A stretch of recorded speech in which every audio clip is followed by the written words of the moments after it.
오늘은 바울의 사락다리 기도라는 제목으로 은혜를 나누어 보고자 합니다. 오늘 설교의 핵심 단어는 기도입니다. 기도는 영혼의 호흡이라고 합니다. 살아있는 자는 쉬지 않고 숨을 쉬듯이 예수님을 믿고 의지하는 신자는 하나님께 쉬지 않고 기도하는 자입니다. 초신자들은 가끔 이런 질문을 많이 합니다. 어떻게 기도하면 됩니까? 저도 그런 어떤 시절을 겪었기 때문에 오늘 유익한 시간이 되길 간절히 소망합니다. 기도에는 두 가지가 필요한데, 하나는 어떤 자세로 기도할 것인가 라고 하는 것이고, 두 번째는 어떤 내용으로 기도할 것인가 라고 하는 겁니다. 기도의 자세에 대해서는 성경에서는 일정한 룰을 정해놓지 않고 있습니다. 어떤 경건한 목사님께서는 기도할 때마다 일어나셔서 양복을 입으시고 넥타이를 메고 무릎을 꿇고 성경을 읽고 기도하셨다라는 이야기를 들었습니다. 그러나 염려할 필요가 전혀 없습니다. 신자는 자유롭게 기도해도 용납이 됩니다. 무릎을 꿇고 기도할 수도 있고, 서서 기도할 수도 있고, 앉아서 기도할 수도 있고, 걸어가며 기도할 수도 있고, 심지어 누워서 기도할 수도 있습니다. 인자하신 하나님께서는 우리가 언제 어디서 어떤 자세로 기도하더라도 귀를 기울이시고 들어주시는 분입니다. 이사야 선지자는 분명히 선포하셨습니다. 나는 너희와 다르다. 사람은 감정의 기복에 따라서 타인에 대한 반응이 달라지죠. 제가 기분이 좋을 때는 타인의 말에 귀를 기울입니다. 그런데 내 속에 갈등이 일어나면 내가 듣고 싶은 것만 듣습니다. 하지만 하나님께서는 우리가 어떤 자세로 기도하더라도 항상 우리의 기도에 귀를 기울여 주시는 분임을 기억하길 소망합니다. 기도는 영혼의 호흡이기에 자연스럽게 하는 것이 가장 좋습니다. 우리가 숨을 쉴 때 의식적으로 쉬지 않듯이 기도도 자연스럽게 하는 게 좋습니다. 이런 점에서 초심자들에게 이렇게 권면하는 것도 가능하다고 생각합니다. 기도를 너무 잘하려고 하지 마십시오. 기도는 그저 어떤 인격체 앞에 나아가서 대화하는 겁니다. 그런데 그 인격체가 눈에 보이지 않는 분입니다. 하지만 살아계시고 참되시고 능력의 하나님께 나아가서 말을 거는 겁니다. 신자는 따라서 하나님 앞에 자기 마음속에 있는 이야기를 그대로 하면 되는 겁니다. 중요한 것은 우리가 어떠한 자세로 무엇을 기도하는 것이 중요한 것이 아니라 하나님이 인격체라고 하는 것을 기억하면서 그분을 계속 알아가는 것이 중요하다. 그러면 우리가 어떻게 하면 하나님을 알 수 있을까? 성경에 게시되어 있는 하나님이 아니면 우리는 우상을 숭배할 수가 있다라고 하는 것을 기억해야만 합니다. 여러분들이 우리가 기도를 잘하고 싶다라고 생각한다면 성경을 많이 읽어야만 합니다. 왜냐하면 하나님이 어떤 분인지 모르는데 어떻게 대화가 잘 되겠습니까? 따라서 성경 말씀과 기도는 분리될 수가 없다. 항상 말씀과 기도는 한 시기 속에서 긍정적인 영향을 미친다라고 하는 것을 기억하기 간절히 소망합니다. 기도는 보통 그 내용이 세 가지로 구성되어 있다라고 할 수가 있습니다. 개인의 기도는 모두 다 다르지만 성경이 우리에게 알려주는 기도의 내용은 대체로 세 가지가 들어가 있어야 된다라고 이야기하고 있습니다. 그 첫 번째는 자신이 체험한 하나님을 고백하는 것이 기도의 시작입니다. 가장 무난한 기도는 하나님 아버지라고 기도하는 것이 가장 무난할 수가 있습니다.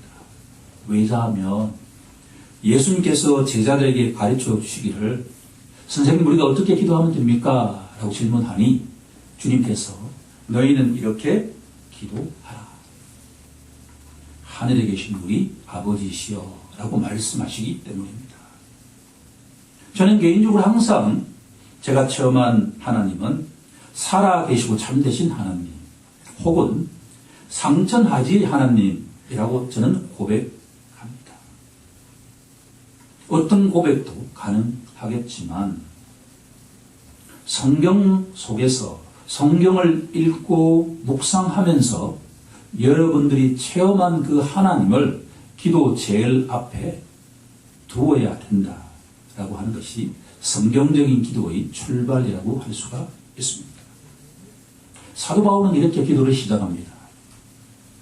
우리 주 예수 그리스도의 하나님, 영광의 아버지시여 라고 말합니다.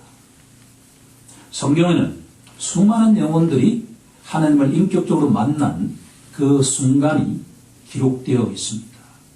여러분들도 그렇게 주님을 인격적으로 만나길 간절히 소망합니다. 그 하나님을 고백하는 것이 기도의 시작이다 라고 합니다. 두 번째는 어떠한 기도이든 기도는 하나님께 감사하는 것에서 시작한다. 사도 바울의 편지를 보면 자신이 체험한 하나님을 고백하고 난 다음에 하나님 감사합니다 라고 하는 이야기를 항상 편지에 기록하고 있습니다.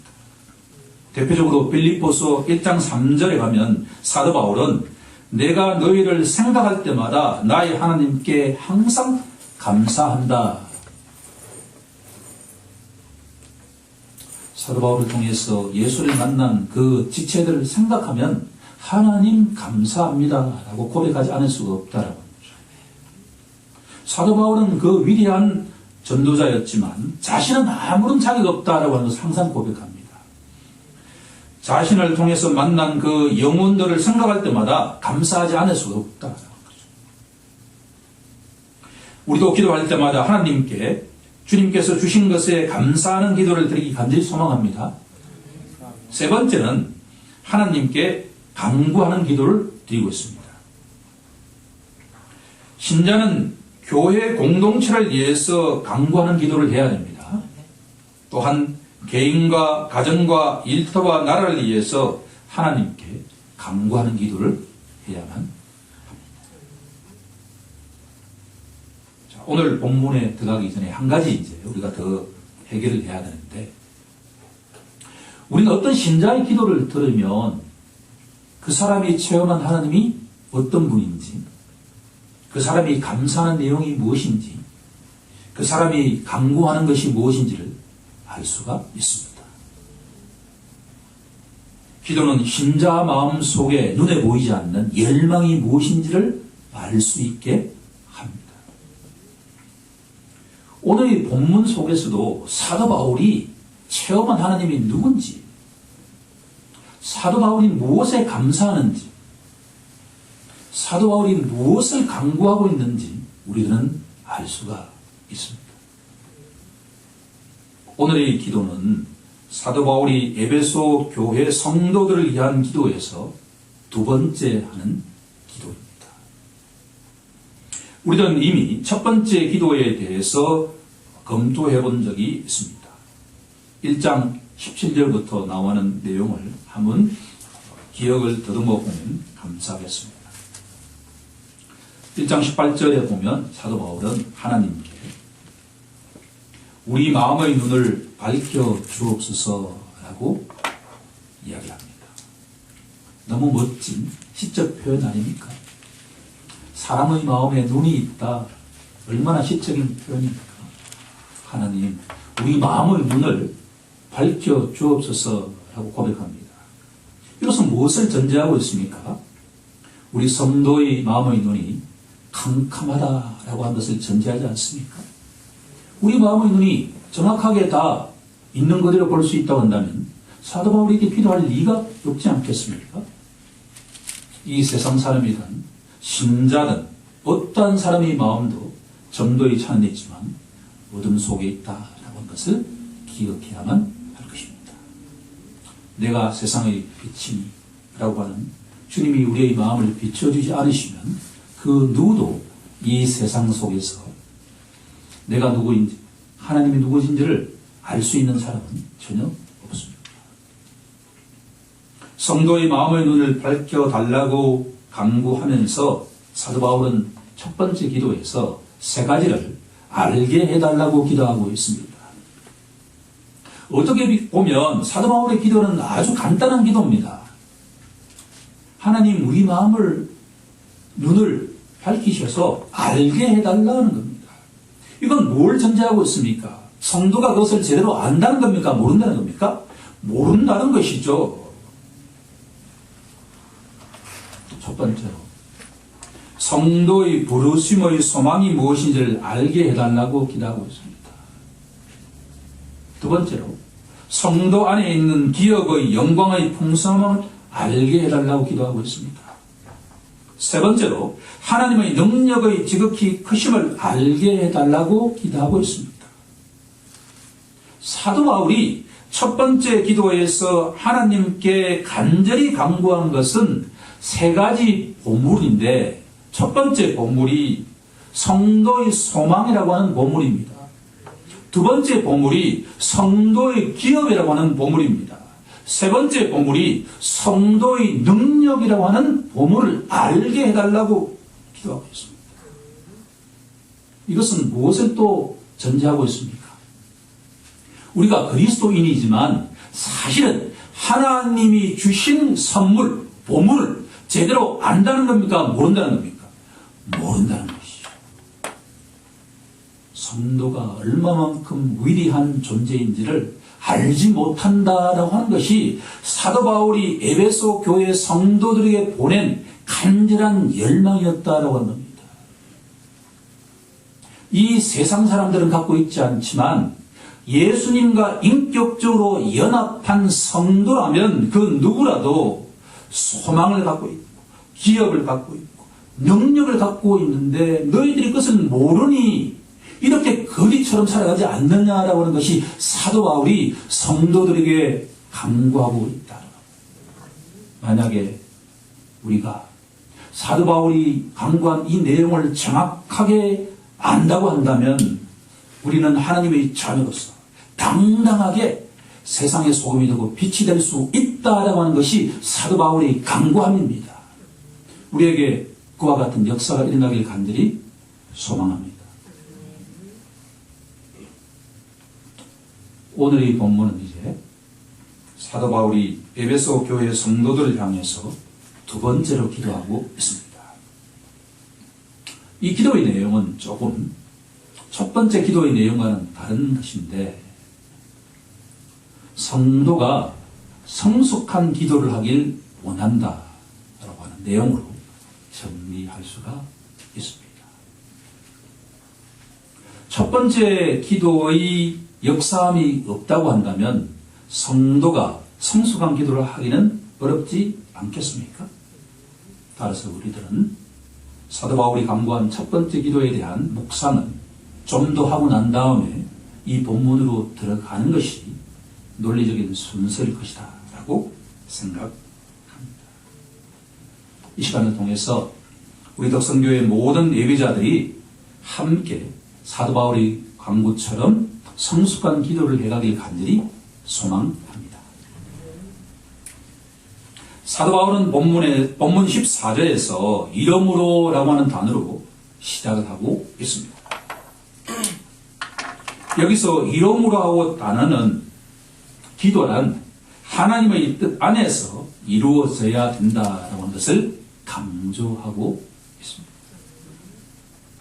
사도 바울의 편지에서 이러므로라고 하는 단어가 나오면 그 위에 있는 교리적인 내용을 전제하고 있다라고 생각을 하면 됩니다. 제가 서론에서 언급한 것처럼 기도는 하나님의 말씀과 절대로 분리되어서는 안 된다라고 하는 것을 기억해야만 합니다. 3장 앞부분에서 사도 바울이 강조하고 있는 내용과 무관치 않다라고 합니다. 15절에 가면 사도 바울은 무릎을 꿇고 빌었다라고 되어 있습니다. 유대인들은 보통 기도할 때 서서 기도했습니다. 이것을 알 수 있는 것은 누가복음 18장에 가면 그 유명한 바리새인과 세리가 기도하는 장면이 나옵니다. 그 장면을 유심히 살펴보면 바리새인은 서서 기도하여 이르되라고 하는 내용이 나오고 세리 역시 멀리 서서 이르되라고 하는 내용이 나오기 때문입니다. 두 사람 다 공통적으로 기도할 때 서서 기도했다라는 결론을 이끌어낼 수가 있기 때문입니다. 하지만 사도 바울은 지금 무릎을 꿇고 빌고 있다라고 이야기하고 있습니다. 이것은 사도 바울이 하나님께 얼마나 진지하게 기도하고 있는가라고 하는 것을 알려주고 있다. 보통은 서서 기도했는데 오늘 이 시간 사도 바울은 에베소 교회 성도들을 위해서 또 이 덕성교회 모든 예배자들을 위해서 무릎을 꿇고 간절하게 기도하고 있다라고 해석할 수가 있다. 이것은 마치 구약의 에스라 선지자가 회개하며 이스라엘 백성의 죄를 고백할 때 무릎을 꿇었던 것처럼 또 예수님께서 겟세마네 동산에서 얼굴을 땅에 대고 기도를 하셨던 것처럼 스데반 집사가 순교하기 직전에 무릎을 꿇고 기도했던 것처럼 사도 바울은 무릎을 꿇고 간구하고 있다.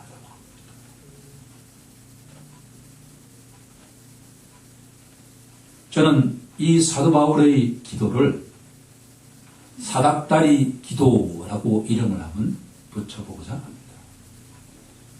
이것은 개인적인 아이디어입니다. 이 단어가 적절할지 아닐지는 우리가 판단 여지가 있지만 의미가 있다라는 생각을 가지게 됩니다. 이렇게 이름을 붙이게 된 것은 사도 바울은 한 계단 한 계단 올라가면서 지금 강구를 하고 있기 때문입니다. 사도 바울은 4개의 계단을 올라가면서 스텝 바이 스텝으로 기도를 하고 있다라는 얘기입니다. 사도 바울이 강구한 첫 번째 계단은 강건함의 계단입니다. 두 번째 계단은 사랑의 계단입니다.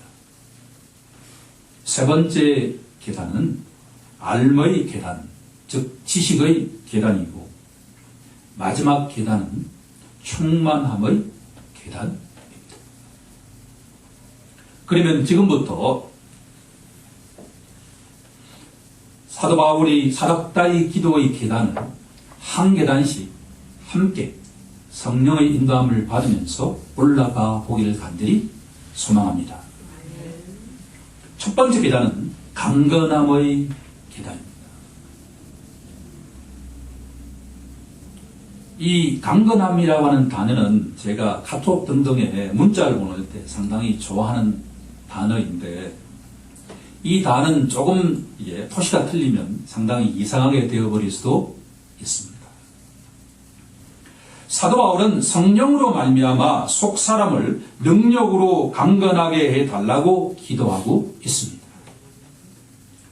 16절, 17절에서 사도 바울은 기도하기를 그의 영광의 풍성함을 따라 성령으로 말미암아 너희 속 사람을 능력으로 강건케 하시오며 믿음으로 말미암아 그리스도께서 너희 마음에 계시게 하시옵고 라고 기도하고 있습니다. 여기서 사도 바울은 두 가지를 강구하고 있습니다.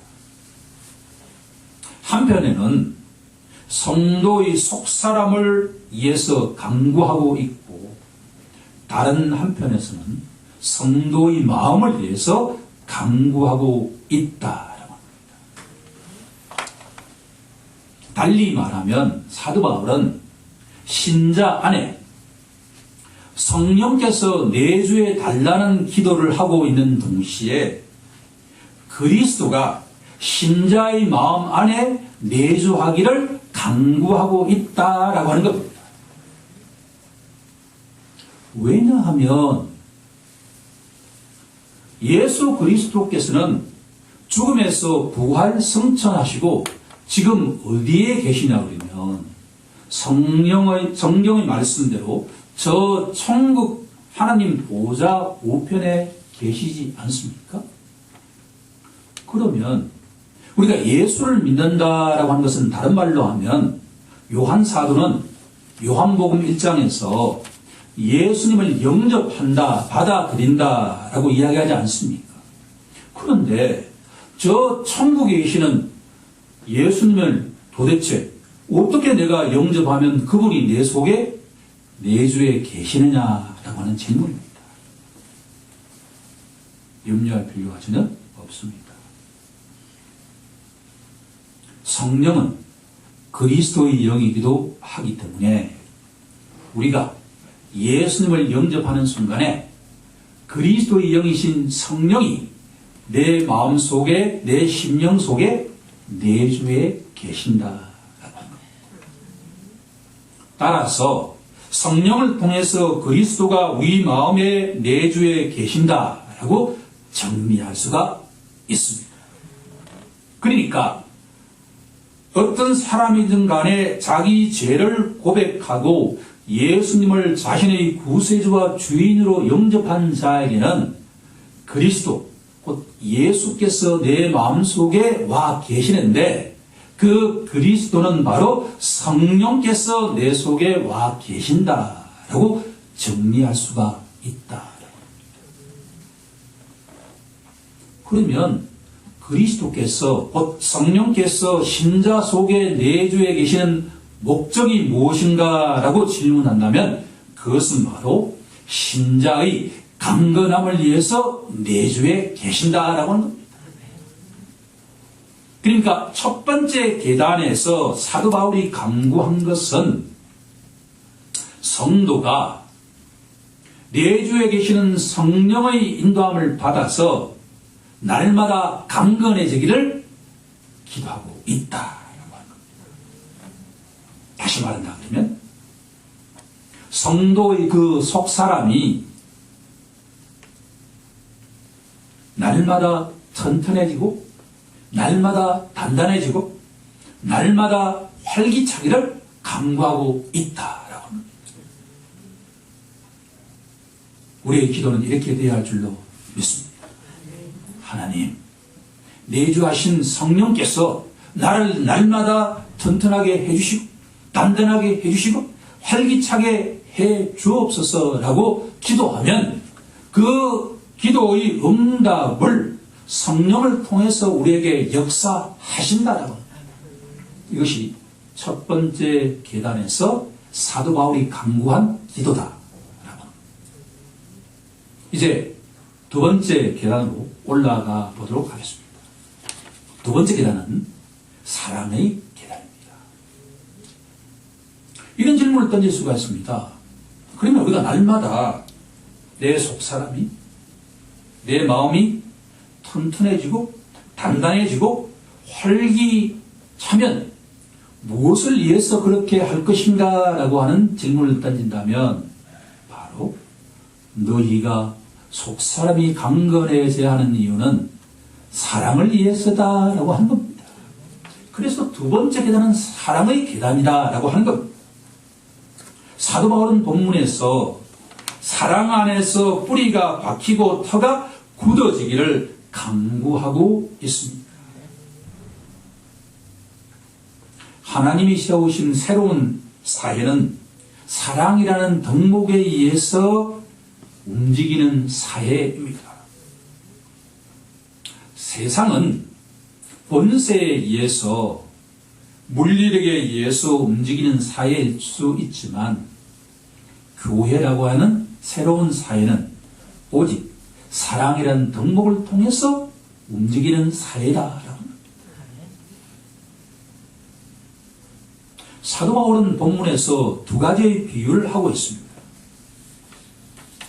17절 마지막 부분에 가면 뿌리가 박히고 터가 굳어져서 라고 이야기하고 있습니다. 우리가 피상적으로 읽으면 이 구절은 그냥 지나가게 되어 있지만 첫 번째 비유는 뿌리를 잘 내린 나무에 대한 비유입니다. 두 번째 비유는 잘 지어진 집에 대한 비유입니다. 여기서 사도 바울이 강조하는 것은 뿌리를 잘 내린 나무처럼 잘 지어진 집처럼 교회는 사랑이라는 덕목에 의해서 움직일 때 안정감을 가지게 된다라고 합니다. 곧 사랑이 교회 삶의 토대, 뿌리가 되어야 된다라고 합니다. 로마서 13장 10절은 이렇게 선포합니다. 그러므로 사랑은 율법의 완성이니라. 새 기독교 공동체인 교회의 뿌리는, 토대는 사랑이고 그 사랑만이 이 교회를 성장 부흥시킬 수 있다라고 하는 것을 사도 바울은 강조하고 있습니다. 아무쪼록 덕성교회의 뿌리와 토대가 사랑이 되길 간절히 소망합니다. 세 번째 계단으로 가야만 됩니다. 세 번째 계단은 사도 바울이 알의 계단이라고 이름을 붙이고 있습니다. 지식의 계단이라고 이름을 붙이고 있습니다. 저는 이 시간 목회자가 되었다는 것을 너무나 기쁘게 받아들이는 순간입니다. 왜냐하면 여기에 너무나도 중요한 보배가, 비밀이 담겨있기 때문입니다. 저는 이 자리에 서서 이야기를 하는 유일한 하나는 그 비밀을 내가 알고 있다라고 하는 것뿐입니다. 사도 바울은 그리스도께서 우리에게 베푸신 사랑이 어떤 사랑인지를 알기를 강구한다라고 합니다. 사랑하는 자는 사랑을 듬뿍 받는 자입니다. 다시 한번 말씀드리겠습니다. 사랑을 듬뿍 받은 자만이 남에게 사랑을 줄 수가 있습니다. 성경적인 원리는 주는 것 이전에 뭘 해야 된다는 겁니까?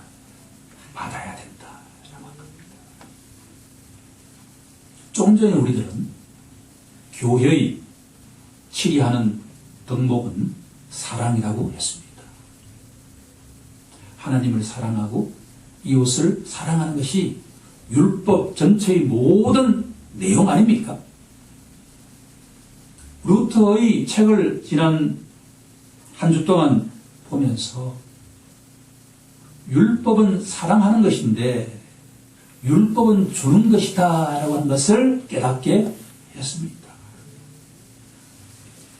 두 번째 계단에 지금 사랑하는 계단이라고 하지 않았습니까? 그런데 우리가 주기 위해서는 어떻게 해야 됩니까? 받아야만 된다.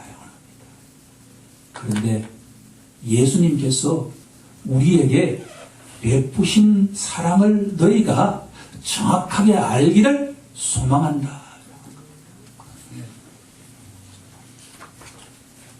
19절에 한번 가보도록 하겠습니다. 19절을 우리가 함께 합독해 보도록 하겠습니다. 시작. 그 너비와 길이와 높이와 깊이가 어떠함을 깨달아 하나님의 모든 충만하신 것으로 너희에게 충만하게 하시기를 구하노라. 아멘. 사도 바울은 너무나도 논리 정연한 사람이었습니다. 사도 바울이 닮고 싶은 유일한 대상은 그리스도였습니다. 예수님이었습니다. 사도 바울이 이렇게 지성적으로 논리적이었다라고 하는 이야기는 우리 주님 또한 그러시다라고 하는 것을 말해주고 있지 않겠습니까?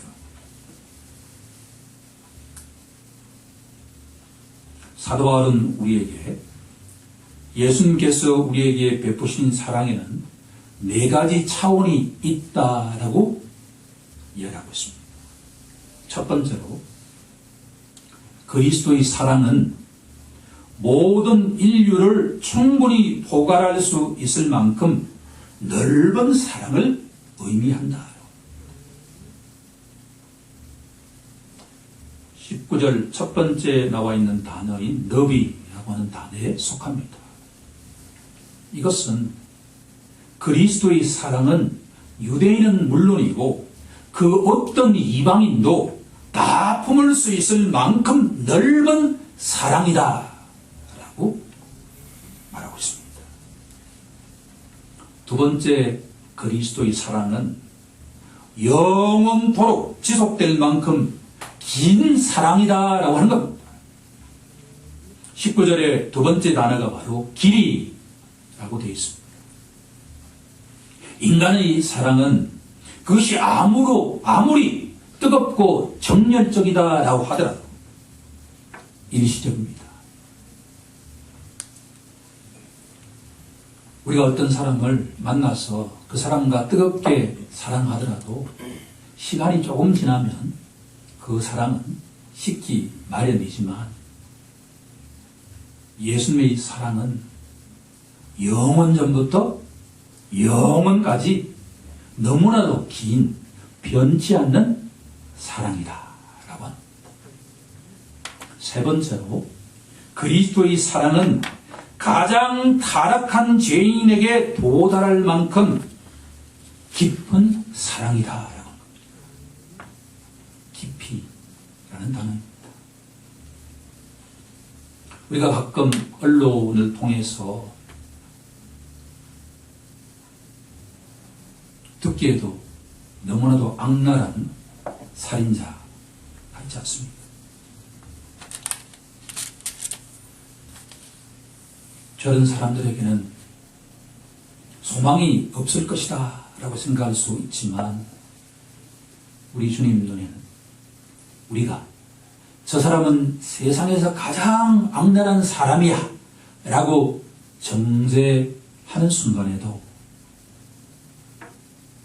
그 영혼이 자신의 죄를 깨닫고 주님 앞에 진솔하게 사람 앞에 아닌 하느님 앞에 자기 죄를 고백하고 예수님을 자신의 구세주와 주인으로 영접하는 자에게는 하나님은 그 모든 것들을 용서해 주실 정도의 사랑이다. 마지막 네 번째로 그리스도의 사랑은 가장 타락한 그 죄인도 하늘 보좌로 데려갈 정도로 높이 데려갈 수 있는 사랑이다라고 하는 겁니다. 높이라고 하는 단어에 해당합니다. 아담의 후손은 그 누구도 그 죄의 깊이는 너무도 깊어서 세상 어떤 사람도 그 죄의 깊이에서 해방시킬 수 없을 정도로 깊은 수월이다라고 하는 겁니다. 우리가 창세기 3장에 가면 인간의 추락이라고 하지만 영어로 하면 the fall of man 이렇게 되어 있습니다. 떨어진다. 우리가 선악과를 다 먹었다라고 하는 것이 어느 정도의 수월로 내려가느냐 하면 이 세상의 어떠한 사람도 그 아담의 후손이 빠진 그 깊이에서 건져낼 수 있는 능력과 소망을 가진 자가 없다라고 그런데 우리 주 예수 그리스도께서 나처럼 깊은 수렁에 빠진 그 영혼을 끄집어 올리시는 것과 같은 사랑이다.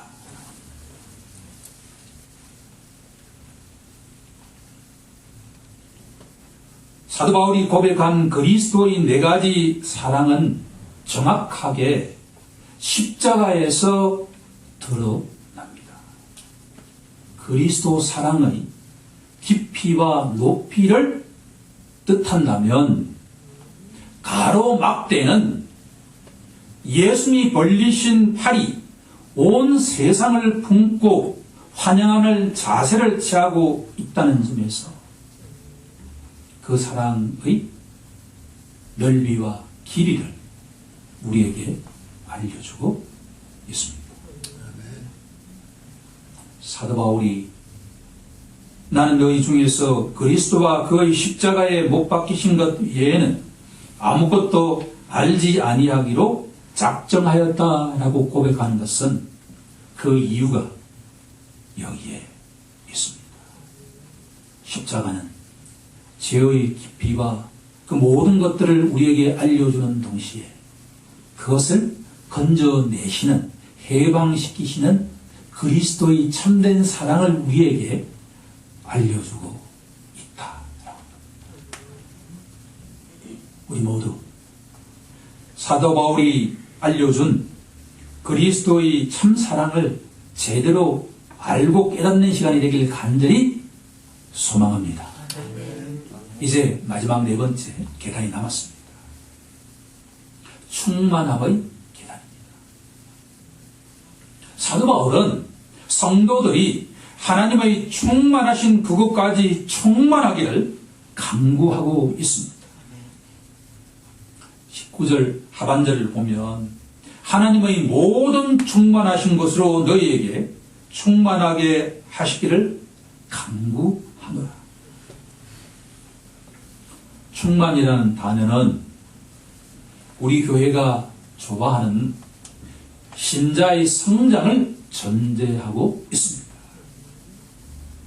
교회는 그리스도의 충만함으로 가득 차 있지만 여전히 성장, 성숙, 발전해야만 합니다. 이는 마치 하나님께서 언약 백성들에게 내가 거룩하니 너희도 거룩하라 라고 말씀하신 것과 동일하다. 우리가 아무리 이 세상에서 거룩해지려고 노력하더라도 하나님처럼 거룩해지는 것은 불가능합니다. 하지만 하나님께서는 거룩하신 분이기 때문에 너희가 나의 자녀라고 한다면 너희도 날마다 거룩해져 가야 된다 라고 말씀하시는 것처럼 사도 바울이 강구한 충만함이라고 하는 이 목표는 그리스도가 오시는 그날 우리가 온전하게 충만해지겠지만 그때까지 날마다 예수 그리스도 안에서 충만해지기를 바란다. 성장해지기를 바란다. 라는 강구입니다. 우리 모두 주님 오시는 그날까지 날마다 충만함으로 성장, 성숙, 발전해 가기를 간절히 소망합니다. 이제 말씀을 정리하고자 합니다. 우리는 오늘 바울의 사닥다리 기도를 배웠습니다. 바울은 네 계단을 올라가며 강구하는 기도를 했습니다. 강건함의 계단, 두 번째는 사랑의 계단, 알의 계단, 마지막으로 충만함의 계단.